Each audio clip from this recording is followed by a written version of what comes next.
Our top story at 6. Gray skies for some of us, rain for others. Unfortunately, the wet weather won't do a thing to ease our drought situation or add to our shrinking lakes.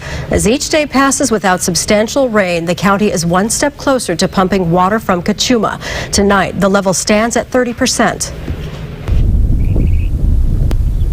The moonscape of a drying lake. A graveyard of concrete below. Above, watermarks scar the surrounding hillsides. Being able to see a picture of the lake is particularly important. A picture says 1,000 words.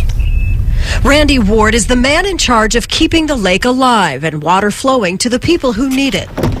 Ward is about to do something that would have been impossible just 3 years ago. He drives onto the lake bed that was once covered with water. So this lake was completely full in February of 2011. Now you have to really want to launch your boat to come down here. Unused ramps and bridges litter one end of this shrinking body of water. Clamshells and animal prints dot the thick muck. And those lines cutting into the mountains show how much of this precious lake we've lost over the years. It could take, with reasonable rainfall, it could take 3 years to fill this lake again. So the Cachuma Operations Maintenance Board has turned to technology again.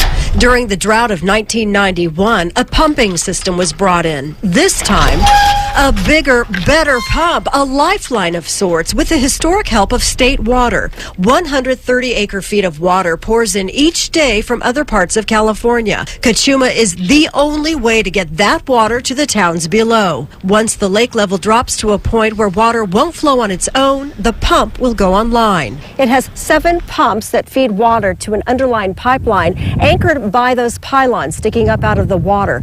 From there, it feeds into an intake tower that takes that water through 7 miles of the Tecolote Tunnel. From there, it forks out. Some of that water goes to the city of Goleta.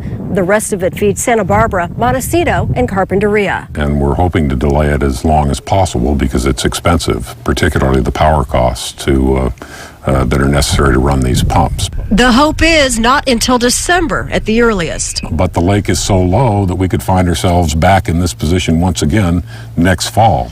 Ward says he's bracing for a repeat of the drought over the next 2, 3, or 4 years. Randy Ward is hopeful we will make it through December without having to pump water. Once that pump goes online, the meter starts running. The cost for the pump will be $100,000 a month and another $25,000 to $40,000 just to power it. By the way, when the pump is in standby mode, that's a cost of $50,000 each month.